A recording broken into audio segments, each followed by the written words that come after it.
Have you ever met one of those people who just can't be stopped? It's like they're unstoppable. Yeah, I have. Me too. What's their mystique? Nothing stops these people.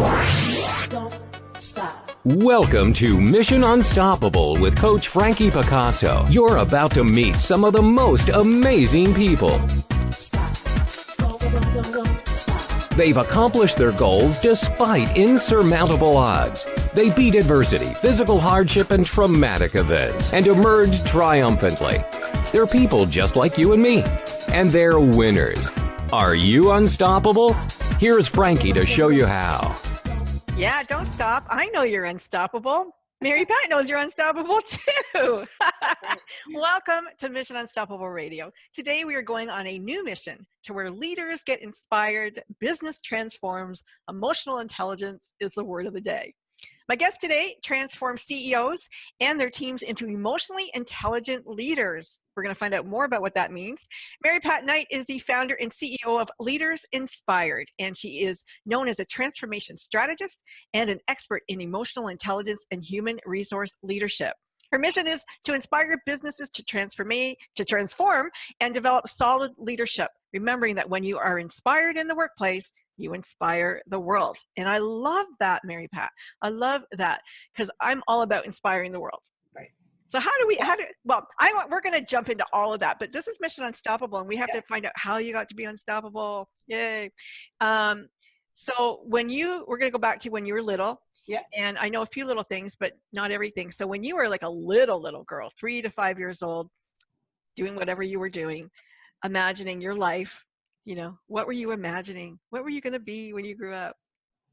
I always knew I was going to be something that would change things. Oh, okay. So, I really knew it at a younger age. So I think that I was drawn very early to dance, to the theater, to singing. My transformation was going to come through the arts from a very early age. So, but I always thought I make believe. I was the best doll mommy. We would create little lending libraries in the basement of my grandmother's house, and we would. One of my favorite memories is as an early entrepreneur. We went around the apartment building and we sold raffle tickets for a picture of the Virgin Mary. My parents didn't like that very much, but there was nothing going to stop me from expressing myself, and that's why I'm really committed to nothing stopping you from expressing yourself. I love that. And so this creativity, I'm going to be out to the world. You went into theater. Perfect. Yeah. Perfect. How did that turn out for you? Well, really, I'll tell you from the age of, I started dancing when I was really young. And so it was such great expression for me, a great outlet physically and emotionally for me as well. And then I was introduced to the theater in school when I was 12. And I didn't stop doing theater from the age of 12 to about 32. Wow. Expanded out. Yeah. So my entire teenagehood, adolescence to teenagehood to early adulthood was really wrapped up in my mission to be a Broadway star. Oh, okay. Yeah. And you did musical theater. I did musical theater, and I did straight theater, and I did some film and some TV as well. Wow. But I got stopped in my mission.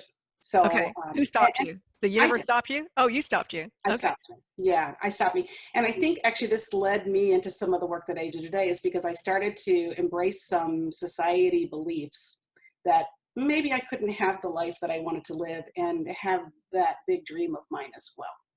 And so like many of us, I found a way to put myself into a small box. And my journey since that time has been to fight my way, lead my way, love my way out of that box.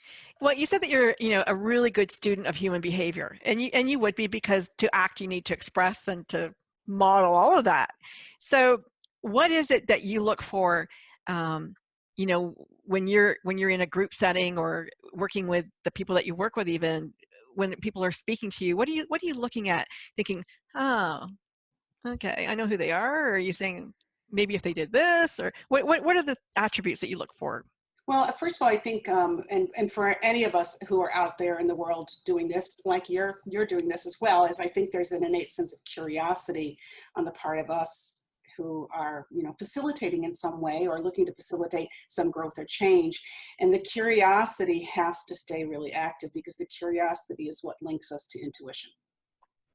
When we become certain or we become the teacher of the teacher, we take on that teacher mode rather than curious about you as a human being, then we're going to start to make some judgments or assumptions or connections that are actually through our own filters that haven't been cleaned yet. Yeah. So what I like, so just a precursor to your question is, let's stay in a curious stance and let intuition come through, and then you're going to see some tells. You'll see some behavioral tells. I'll be able to pick up when I feel someone is shutting down, or I'll be able to pick up when I feel someone is pushing because they want me to like them, or the people to like them. And then it's my job to get curious about why that's showing up, and then lovingly help them. I like that, lovingly help them. Lovingly help them find something more authentic, a more authentic expression. Yeah, it's very interesting, and you're absolutely right about being in teacher mode. Then you're automatically almost really in judgment, or I know and you don't. And I think we talked about this before maybe, but the idea of leadership in business has kind of that hierarchical father, mother has kind of gone to a more facilitative role, and leadership is kind of bringing people along, isn't it? It's mentoring them and helping them move up the ladder too. It could be, and I think actually I read an article. Gosh, I wish I had pulled it up, and I read it this morning. As a matter of fact, okay. I woke up in the middle of the night or whatever. But it talks about they're talking about reverse leadership, and they're talking about how do those of us, and I'm a baby boomer. How those of us who are in a baby boom environment who have been the leaders or been the bosses, how do we reverse engineer the leadership so that those people who are coming into the workforce, who frankly may know a lot more than we do, how do we then become a student of our own selves and allow that generation to lead to some new discoveries? I actually think that's very humbling. It's leveling though. So the leadership model that you're talking about that says, I'm the boss. So what I do is I help you transition from being the boss to being a personally developed leader from the inside out. And the boss mode goes away. Yes. Do you set expectations? Does the organization pay you to set strategy and hold strategy? Absolutely. But how you do it doesn't have to be the boss telling anymore. It's really more collaboration and connection and communication. And I think that reverse leadership thing might get us there. It's kind of interesting, like what's going on in the US right now with the really unfortunate things that happened in Parkland with the student shooting. Yeah. Look what's happening. Those in positions of power, okay? The positions of power, I can't do anything because we're going to violate whatever right there is. Or, I can't do anything because that's just the way it is. And the students are saying, absolutely not. You follow our leadership because we're going to change the world now. Right. And if we're smart, we're going to follow them. Yeah. Yeah. Anyway, I went on a rampage. No, I know. I'm really glad that you did, because I think it's really smart. And did you read the one about the teacher, the teacher who said every Friday she put cards out and asked the students, like, who would you vote to be your best friend, or who do you think did the most this week, and who do you that kind of thing. And she did it to find out who's the loner, who's the one that you don't like, so that she could get that child and help raise that child up, because that's the one that's going to turn into the misfit, that's going to turn into the one who's going to shoot everybody probably. Unfortunately that's what's been shown, right? That's stereotype. So the kids do know they're not stupid. Kids are smart, wicked smart. Yeah. And now look at the teacher. I love I hadn't heard that story before, but if you look at the teacher, that is actually really cool, Frankie, because that's conscious leadership. That's someone saying, I'm not asleep here. I'm not just getting up and teaching you whatever it is I need to teach you. I'm awake and I'm curious about you. And I want to know more about you because you're going to run the world that I live in when I'm old. She's done this since Columbine. I love it. And, she says, why doesn't everybody do this? If everybody did this, it's simple, it's easy. The kids don't know what's going on. They think they're going to get an award on Friday. It's good for them, their self-esteem, but really this is what she's looking for. Who are you picking on? Who are you bullying? Who is the one that's not popular today? And that, so if you think about that, that one ripple, okay, so she makes a connection. That one ripple will have thousands of miles of expansion as that child gets recognized or acknowledged or included, or if something is seriously going on in their life, it gets found out so that it can be addressed. Right. Instead of us going la, la, la, la, la, la, la, and, not wanting to see what's right in front of us. And I think that's really the aspect of curiosity and consciousness. I mean, that's really awake leadership. So let's take that concept into the boardroom, and let's take it into the culture of an organization. Should we be looking for those, they're intelligent, they're smart, but they're social misfits? Does it matter? Well, yeah, it could, but maybe not from the perspective. Not from a perspective of I'm going to shoot everybody. There's going to be trouble. But I'm thinking in particular of an organization that I have worked really, really deep into the organization. And there's a young woman who a couple of years ago was terrifically introverted. And the judgment was, oh, she's introverted, so she should be doing something that introverts do. And secretarial work or something. Whatever, yeah. But she took my leadership class, and I do an initial 6-month program with many of the groups that I work with, and it's a signature program. And over 6 months, it's a drip, drip, drip, drip, drip of constant, this personal leadership, constant skills and awareness around that. And the end of the class, she just bloomed. Well, I just had a conversation with her today, and she said, and I looked at her and I said, you are not an introvert anymore. I can't call you an introvert anymore. You've really come into your own. Well, we could have dismissed her. Yeah. She's an introvert. She'll always be doing blah, blah, blah. But what career she's going to pursue right now? Sales. Good for her. That's not an introvert's career. Yeah. No, good for her. Yeah. And it wasn't just me. I mean, there were other people in the organization who said, there's a spark about her. Let's take a look and see if there are skills beyond how she's hiding herself. And don't we know there were? Yeah. I love that. I love that idea. And good for you to, and her too, to pick that out, because I think it's really important. And, modeling behavior is really important. And, I heard somebody once tell me, I go, how did you do that? Oh, I pretended I was you.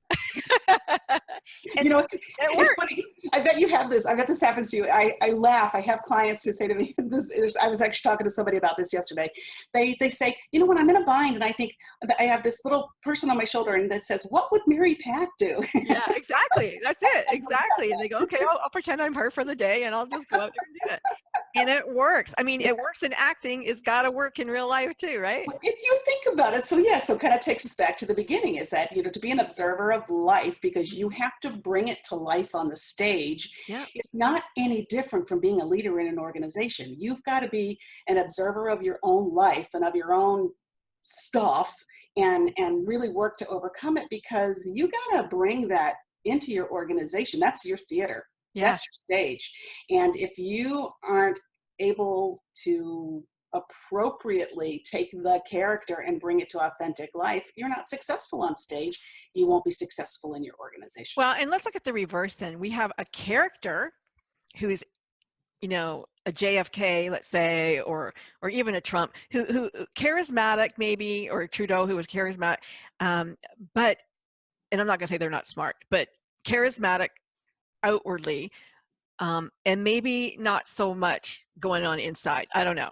But in the workplace, you could have a leader who's wicked smart, can do all that stuff, but he can't communicate, and he can't, he's not a people person, but he, it's his business. He developed the thing, but people are like, he needs. Those are my clients. Those are your clients. Yeah, because exactly. Those are your clients.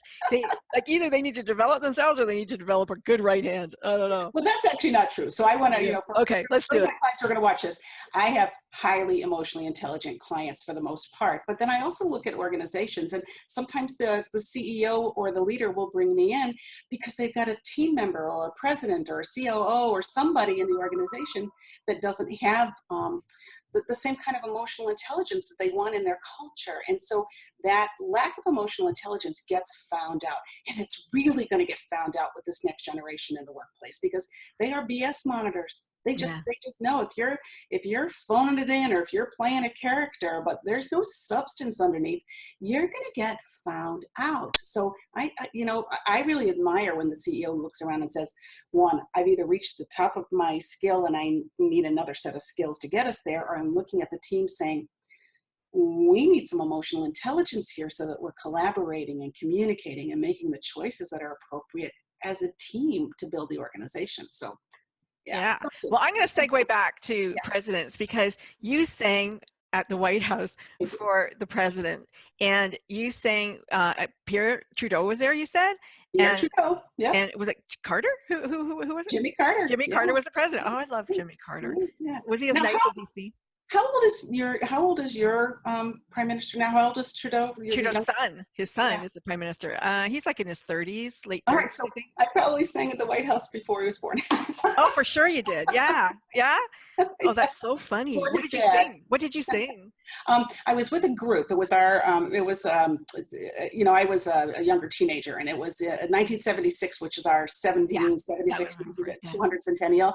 And so I was with a group that had put together, it was so smart of them to do it.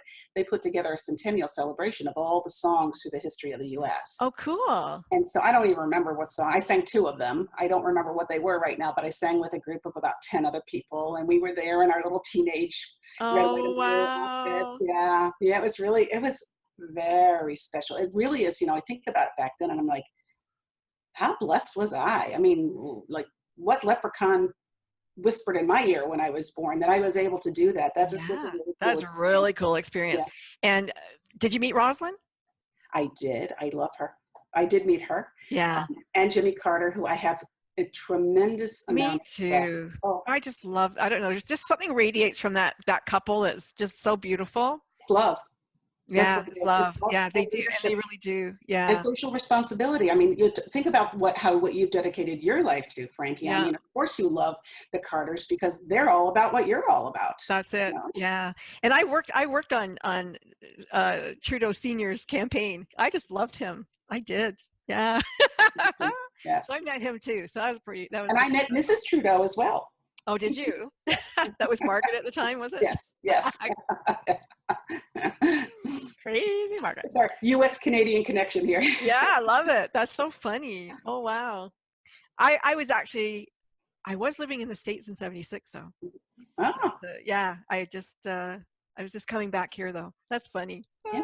So going back to emotional intelligence, because that's something that people think, well, I'm intelligent and I have emotions. So what does that mean in the real world? Like, what am I looking for to say, am I emotionally intelligent? I did take your emotional intelligent quiz, and it said that I was emotionally intelligent. So yay for me. And you are, yes. Yeah.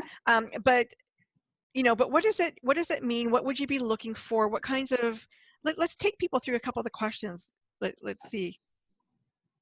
Yeah.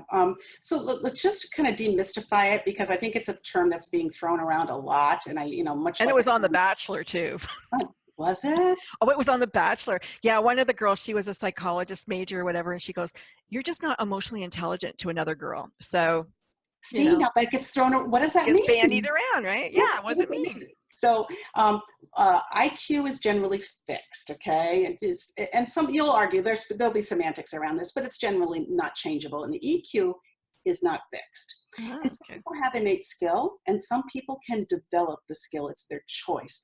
But basically what it says in a very simplistic way is that you develop a series of skills over time, which has an implication for artificial intelligence. So let's go back to that in a minute. Yeah, yeah. But if you take a look at emotional intelligence, you have like a matrix, okay? So you've got, a big cross in the middle of your page. And on the left-hand side, it's all about the self.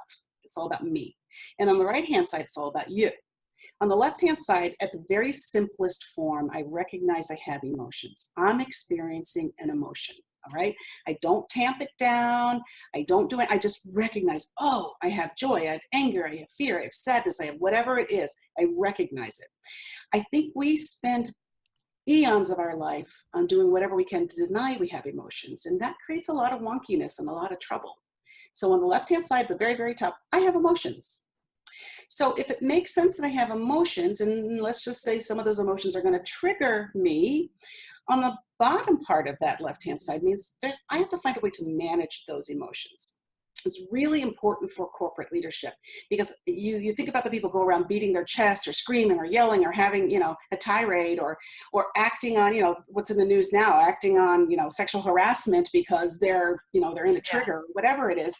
They've not managed their emotion. So they let the trigger get the better of them. So part of it is you have a choice about how you manage your emotion. Now go over to the other side. The other side is about you.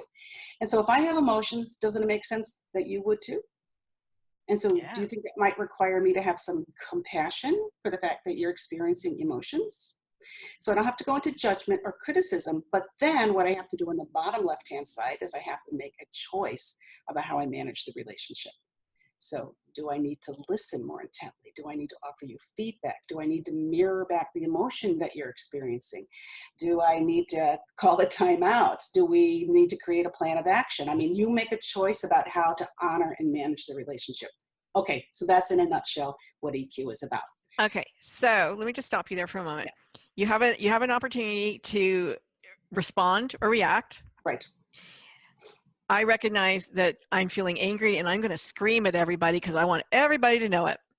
Yeah. And my employees are going, oh my God, she's on the rampage again. She's yelling and screaming and about nothing, so to speak, but something's happening to make her upset. And whether it was a trigger at work or a trigger that from home, who knows, right? Doesn't matter. 5 years old. Yeah. Right. Yeah. So as the recipient of that emotion, what is my role? So that's a really good question. So part of it is you may not be able to do much about it to impact someone else to change. Maybe not. But what you can do is you can control your own response because guess what? You're now triggered. Right. Right. And so you have an invitation to go off to drama land around, what has just happened, or you have you have an opportunity to experience your own response, which is to say, this doesn't mean anything about me. This is reverse compassion. This person's expressing a frustration, what's going on for them. It doesn't have to mean anything about me. What can I do to make myself feel good or safe?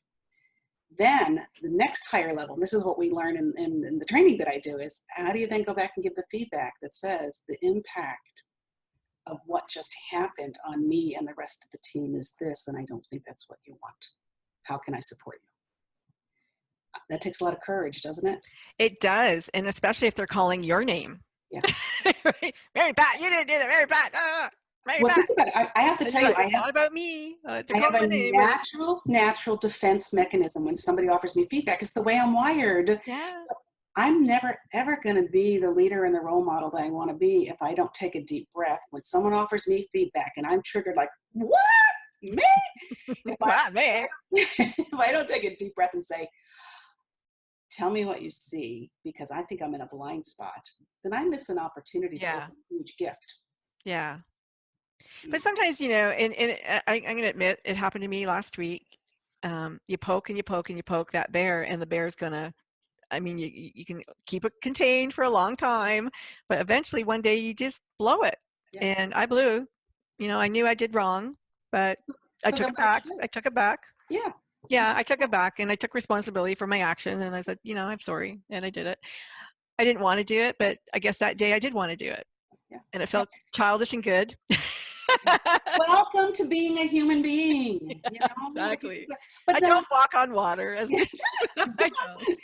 Let's pull that apart for just a minute. I think that's what you just shared is valuable. And there must have been something about last week, because guess what? So did I go there. Oh wow. Yeah. So there must have been something. Let's just say it's in the moon. Water, the moon. Okay. It was in the water. Let's kind of pull that apart for just a minute. Okay. So you had a trigger and you had an involuntary response to the trigger. All right. And because you got poke, one poke too many. All right. Blah. All right. So you took a fork in the road that takes you to the land of drama. So here's what happens. The expression of that blah makes you feel good for half a second. Short time. Yeah. But you got expressed. Okay. You got expressed. All right. And then you're off to drama land, because how much time did you have to spend cleaning up the mess? Maybe not much for you, but think Yeah. about the organization observing this. How Yeah. much time do you have to spend cleaning up the mess? Yeah. And, a long time, because people have long memories. Yeah. And, the one thing that I learned in corporate was take responsibility, because all your power comes back to you when you take responsibility, right? And it feels really good. Yeah, it does. And you know what? You might feel humble. Your ego might take a hit, but guess what? The rest of the organization is watching it anyway, so there's no secret. So if No. you own it, then you say, look, I'm creating safety here because I see it and I'm volunteering to work on it. And what is that role model to the people who are wanting to follow you? Yeah. So she's pretty smart. Yeah, I mean, we're all human beings, and sometimes you can't control it. But, I've worked with people who said, I don't have feelings. They literally said, I don't have feelings. And maybe they were shut down. Maybe they don't recognize it. Maybe, and I've said this for a while, and I don't know if you've come across this or not, but oftentimes men have a very short lexicon for the feelings that they have. And so they don't have the minutia that women have in describing what they're feeling. And so they're angry or sad or happy or not. The minutia, I love that. Like, we can really tell you how we're feeling, right? Okay. Do we have enough time here? But does that make sense? Like, have you come across it? Does. So here's I think this might be a little shortcut to it. Sometimes you can't talk in terms of emotion, so you might have to talk in terms of behavior. Mm-hmm. So maybe you're not talking about anger, but you're talking about the behavior of blowing up. Okay, or maybe you're not talking about defensiveness, but you're talking about the behavior of pushing someone off. And when you couch it in behavior, and then you talk about the impact of that behavior, it can create a desire to change. Now, you're going to hook into emotions that you may never own or express, but you can't deny the behavior because it's factual. It's right there in front of you. Now, the emotions, you can push down. What I find in the work that I do is I love the men in my work. I love you men in my work, because it is just incredible to see the emotional lexicon that gets developed. Yeah. When we focus on behavior. Okay. Yeah. Okay. So is there a common behavior? I mean, everybody's different, obviously, but is there like a common theme among some of the people that you do work with as far as behavior in the workplace that you tend to work on over and over? Defensiveness, anger. I work, we're probably going to talk more about behavior than feelings right now with this, is that I work a lot with the Cartman drama triangle, the villain, victim, hero Cartman drama triangle. Okay, I haven't heard of that before. Yeah, it's a brilliant body of work that was developed, I think, originally to deal with families of addicted people, so people who are alcoholics or drug addicts or whatever. And it talked about the dynamic in a family, which I now talk about it in terms of a business environment, of how you flip around from villain, victim, and hero. And you can be a villain, the victim, or the hero in a 30-second period. Sure, yeah. And so what I love is that when people see that in themselves, that actually provokes a huge desire to change. Who wants to be a victim? However, if you are a victim, if you don't own it, it's going to be a subversive part of your life, your entire life. Mm-hmm. I mean, don't you know people in your life who are chronically complaining? Oh, chronic victim. Yeah. Chronic victims. Yeah. And do you know other people in your life who are constantly nitpicking, fault finding, and criticizing? And then the others are going to swoop in to save the day, whether the day needs to be saved or not. Those are our heroes. And so part of what's really cool in this environment is you begin to see the behaviors that are associated with that. So villains criticize, they fault find. What are martyrs? Are they villains? Martyrs, to me, I love martyrs. Martyrs, and so interesting. After you asked me to speak to you, I really found a hidden martyr pattern in myself. Really cool. So I'm always a student of this because I'm just 2 steps ahead, to bring that awareness to you. But the martyr to me is that character that sits right in the middle of hero and victim. Okay. So I have to do it because I don't have any power of choice over this, but I'm going to do it to serve the world, and I will take the hit for everybody. That's the martyr right in the middle. And oh, by the way, recognize me for being the martyr. You know? So that's it. So I wrote to you about, you asked about some stuff and that we can do great things. And I was talking to you about being a single parent and paying college tuitions. Well, guess what? That's my secret martyr pattern. Okay, I'm so happy that I can contribute and that I have the wherewithal to contribute. But when I really started to pull it back, I get a lot of goodies when someone says, oh, you're a single parent and you're able to pay 3 college tuitions? Goodies, goodies, goodies. Right. Oh, that was really ugly to look at. So I have an opportunity now. Okay, to explain to me how that's a martyr, because you know what? I think that's kudos for you. I do. Thank you. I do. Okay. And I don't think that, to me, that doesn't scream martyr. It says you're unstoppable. So it does. Yes, I am. However, I have used it to stop me. Okay. How? So that is where it is, where I say, oh, I can't do this thing that I want to do. I can't do this thing because I'm paying because I have to do this. I mean, where is that familiar? And anyone who's watching this, where is that familiar? It's not a pretty pattern. So I guess I'm the really Salvation Army at Christmas time. So to me, yes, kudos to me. I am unstoppable because everywhere I turn, I'm given the resources that I need, and I find the resources that I need to prevail. So I am unstoppable, and I will honor that and own that. When I've used that sacrifice to stop me from being unstoppable, that's the martyr. Okay. Does that make sense? Yeah, absolutely. Yeah. Absolutely. Interesting. We can do hard things unless we use it as an excuse not to live our full-blown, authentic lives. Wow. Okay. So people get to recognize when they're playing the villain. Yeah. And okay. So back to that. So we can talk about the martyr more.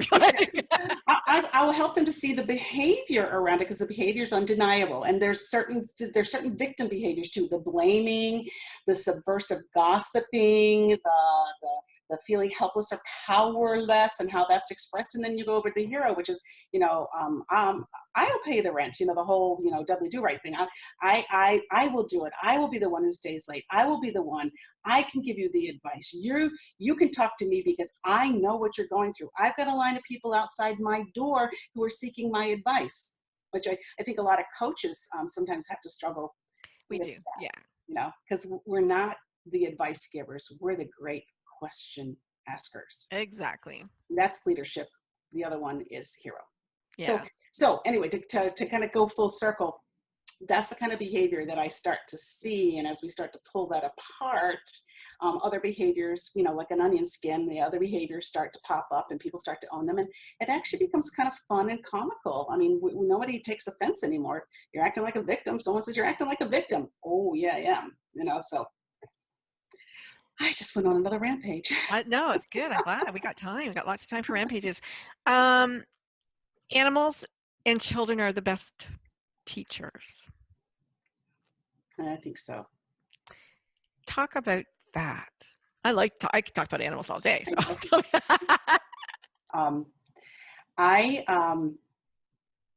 And I agree with you, by the way. But I think when I think about it, and I know this sounds trite, but it's true. My children have been my greatest teachers. Mm-hmm. They call BS on mom a lot. So they keep me humble, they keep me grounded, they keep me centered. And they're really wicked smart. So they also keep me yearning and learning for more. Their adventures inform me, their skinned knees inform me, and they help me to show up as a better, more loving, more curious human being. Or not. Because I can also show up as the meddling mother who wants to give advice all the time until they put their hand up and say, talk to the hand, mom. Yeah. And I have to say, oh, look at what I'm doing. So they've been fabulous, wonderful teachers, and they will continue to be teachers. What age group are they? They're all young adults now. So I've got a 22, a 23, and a 25-year-old. Okay. Yeah. So it's interesting because as we move into and through midlife, and our children grow and are grown, and I have one sitting down there listening to me right now who's 29, going to be 30, and I got quite a few of them. It's difficult sometimes to back out because, mom, how do I do this? Or mom, how do you do that? And you're in that mode, and it's like, no, I don't need your advice. I don't want you there. Like, it's like, wait, you know, I'm your mom, and I'm always going to be your mom, and I'm always going to love you, and I'm always going to, you know, but as they go and come back, go. And come back with their dogs. Yeah, exactly. I got one of those here too. You know, it's confusing at times because you always want to give the best advice, and you always want to be helpful. And I recognize that being helpful isn't always doing something for them. Yeah, I get that. But when they go away and you have the empty nest or whatever, and like you jump at the chance to, yeah, I'll do it. I'll help you. Right? Yeah, and I think actually that's the time where it needs to be resisted the most. I mean, in my experience, and it's so interesting that you're saying that, because as you were saying that, I was thinking about the leaders in my organizations, because that's actually what they go through too. I know best. I've been here for 30 years. I can tell you. Let me give you my advice. When really, the thing I said earlier is, you know, to be the best coach, to be the best leader, to be the best mentor, you got to be the best question asker.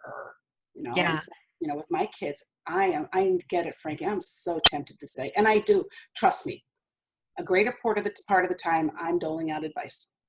I mean, it's just, we're moms, we're wired to dole out advice. Yeah. But more and more I catch myself lately, like my son lives in Paris.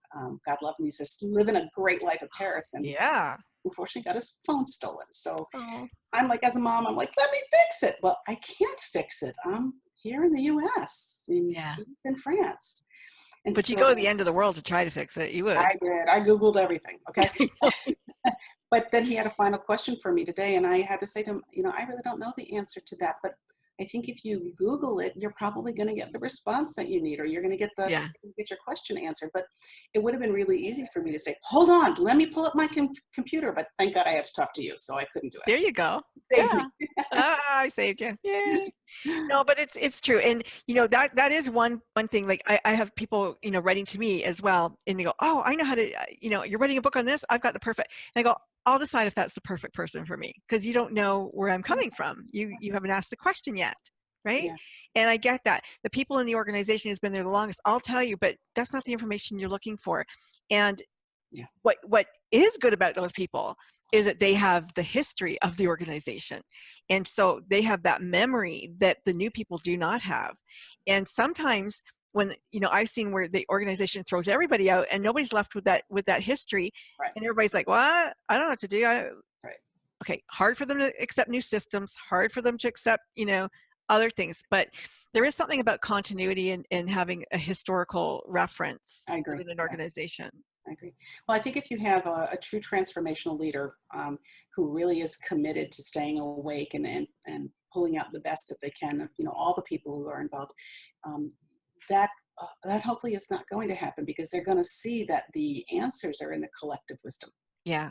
And so it's a combination of the 23-year-old who's entering, who knows every tech thing from, you know, one side of the moon to the other, to the 65-year-old who's been in the organization for a good number of years.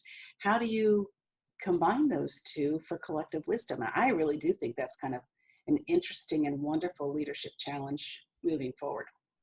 Yeah, it is. And one thing I remember doing on a team was I had a real pain in the neck person on my team. She was such a pain in the ass. And so she kept, well, what would you do? What would you do? I go, you know what? You go find the answer and bring it back. You be in charge of that. And she needed to be in charge of something. So be in charge of that. And you know what? You give it to the person who's the most negative and then they have to become the most positive. Because then they become your champions. It's so wise. They become, because they own it. They have ownership. And not only that, now they have cachet. They've got recognition, and then they become your champions. Exactly. Yeah. It was great. Yeah, I love it. Okay. So let's talk about how the animals. Okay. Animals, to me, I have a love-hate, because I love animals. I only have a cat left in my life now. I have one cat left in my life. And I have a love-hate with my cat, because my cat was feral. Oh, so poor baby. The cat loves me, but I can't pick the cat up. You can't love the cat. You can't love the cat in the way I want to love the cat. Exactly. I have a dog like that. Okay, good. So you know what I'm talking about. I know exactly what you're talking about. So Puffs is the name of my cat. He's very upset that I named him Puffs, but he's Puffs. Of course, yeah. Why would you give me such a femmy name? um, but what he has taught me is I have to love that cat the way the cat requires love. Yes. So for me to try to overbear and put my version of love on top of that cat means I'm going to be scratched up. I'm going to be, Yeah. I'm going to have scratches from head to toe because the cat gets scared.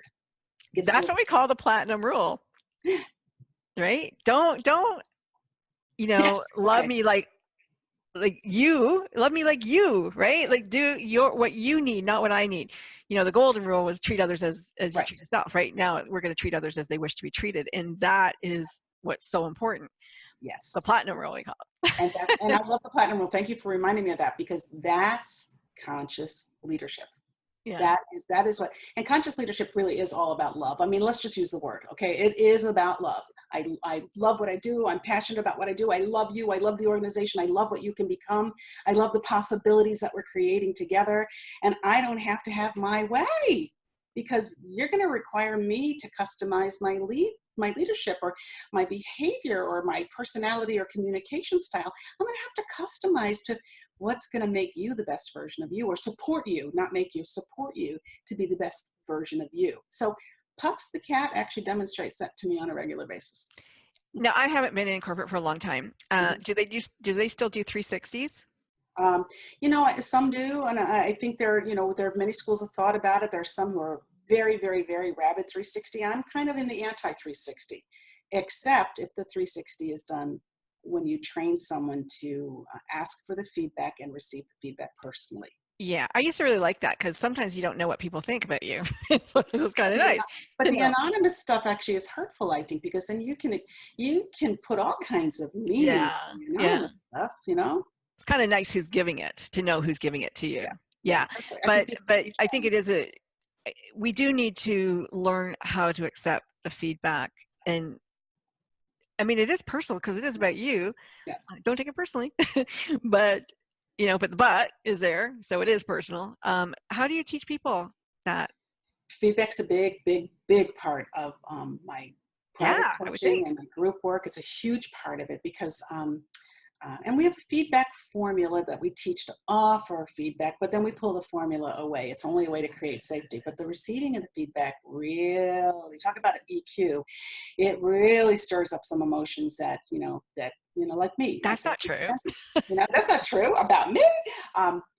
What we work on, and really there's the mantra that's adopted by the time that I'm finished working with my groups or my individuals, is feedback is a gift, no matter how it's wrapped. And sometimes it's wrapped in a crap package.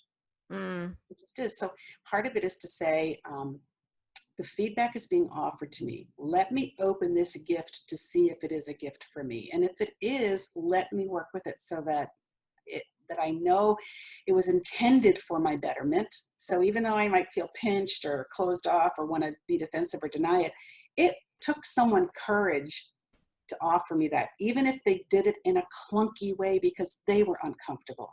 So what's in that package for me?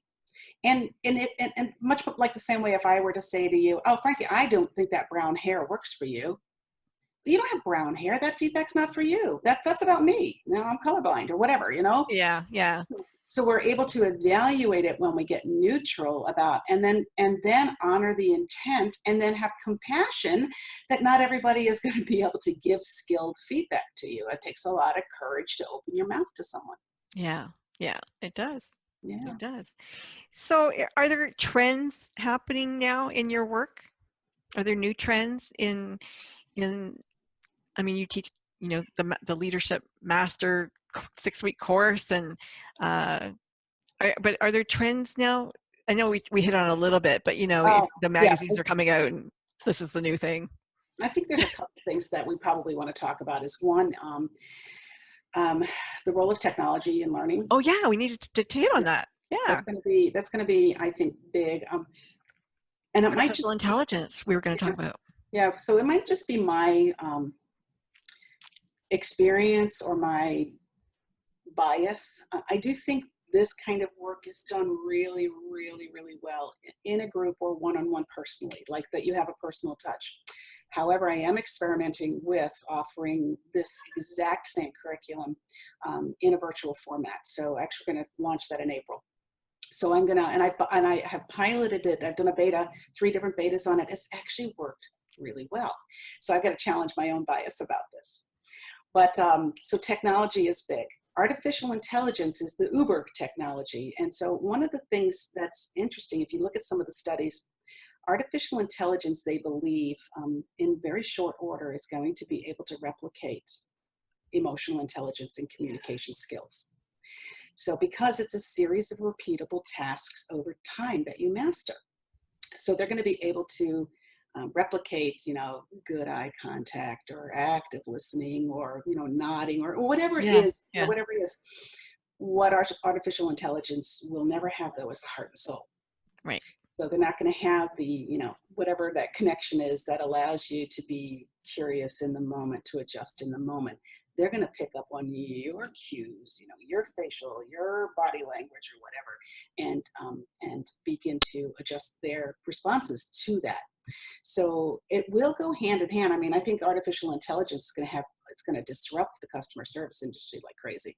It's going to disrupt it like crazy, but it will not ever take the place, I think, of that curious question, the hope for you to grow, the love. But I mean, I've been on the phone, and give us your number, tell us what you want, and sometimes it just doesn't get you, and you're like, okay, a real person, just give me a real person, please. I want to talk to a real person right now. They're like, and what department was that again? No, real person. Zero. I'm always going, operator. Because is it our age that we want a real person, or is it's like they're not getting it? I need a real person. For me, it's expediency. So because if I have to go through one hoop to another hoop to another hoop to another hoop, hit forward 10 times. It's like, get me to the church on time, Yeah. But I do like to talk to a real person. I do too. I like to talk to a real person because I want them to customize that for me or whatever it is. Let's customize this experience so that it's good for me. Because artificial intelligence isn't always the way to go. It's not. And because you know what, if you, at the very end of the day, Frankie, and you know this, animals or people, but let's talk about humans now. Okay. We want to be seen. Yes. We want to be validated, recognized.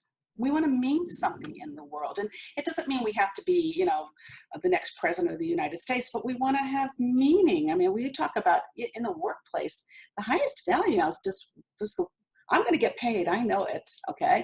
And I'm going to have a career trajectory or I'm going to make one for myself. Okay. So I got that. Does the work I do have meaning? And some of that meaning has to come from the interaction with the leaders and the boss knew my name today. Woohoo. Right? Yeah. Yes. Right. I'm seen. Yeah. I'm seen. Yeah.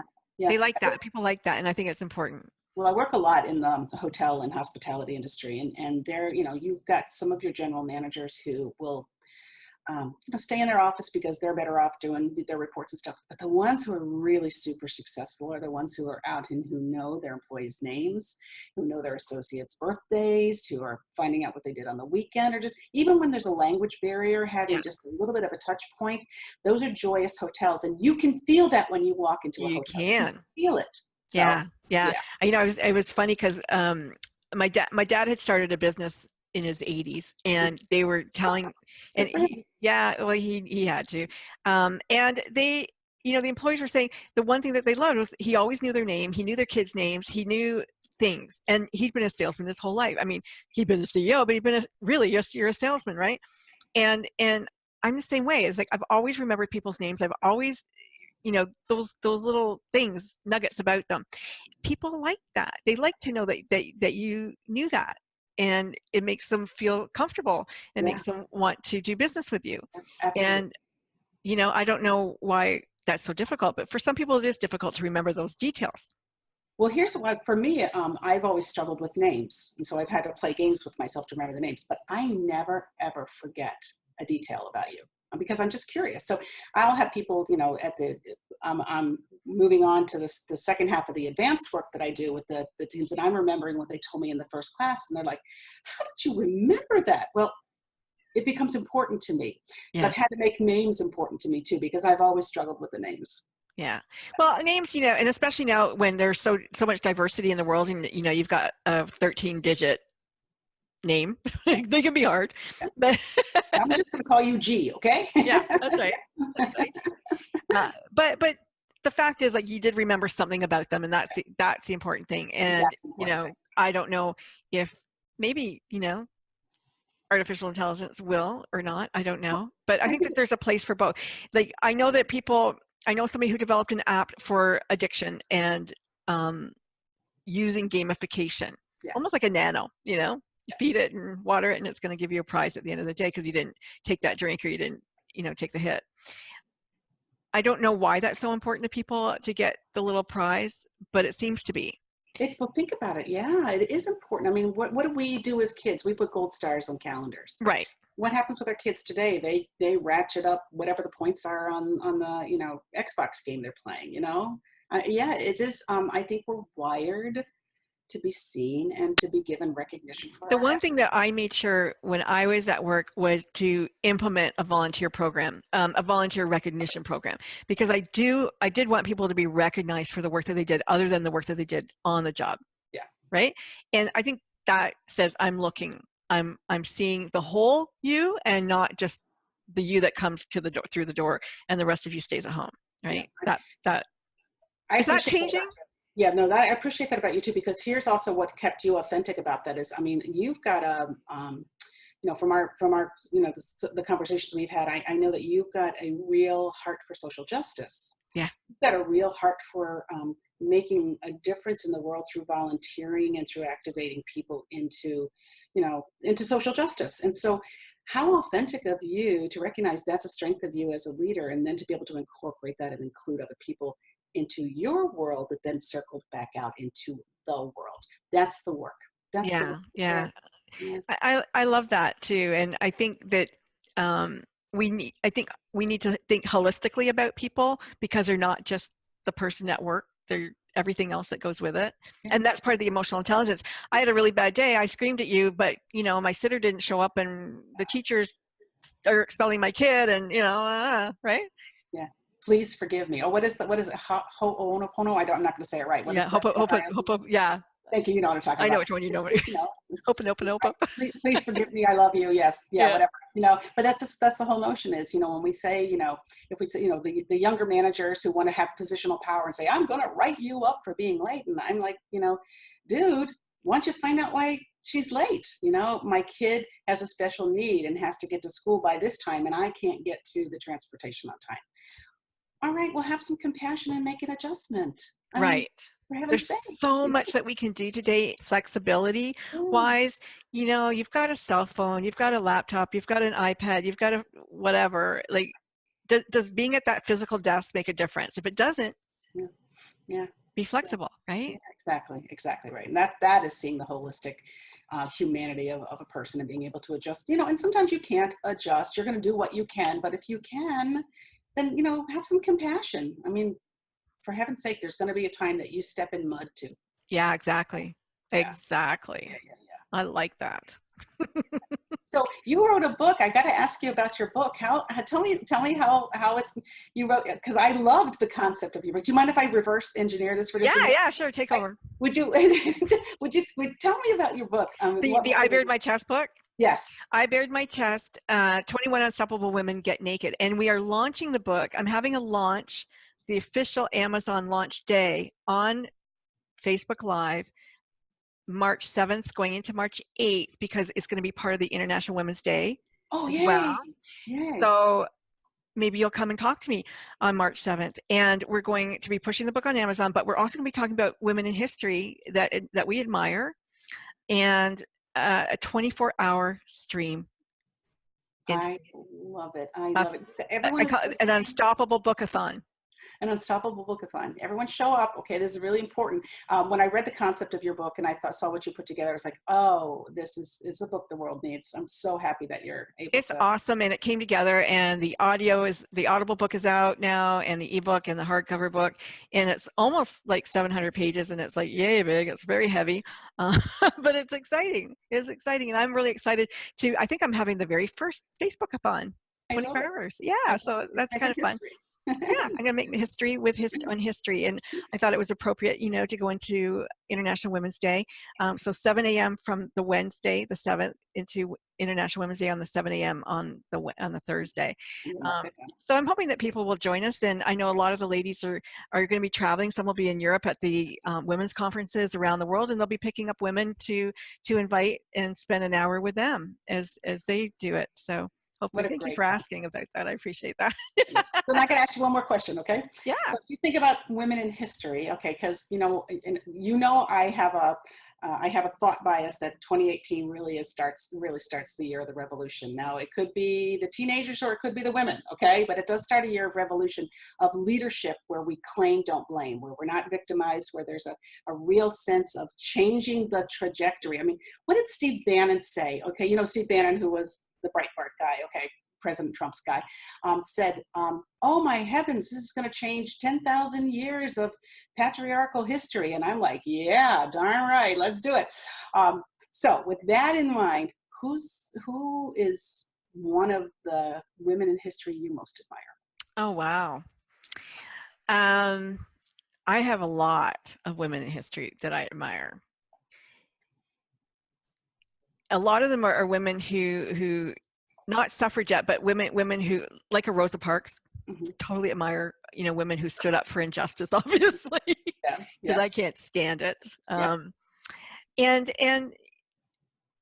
I was going to actually, there's a woman coming on, I'm not going to say her name yet, but she was the first female helicopter pilot and like that's really exciting. Like unstoppable.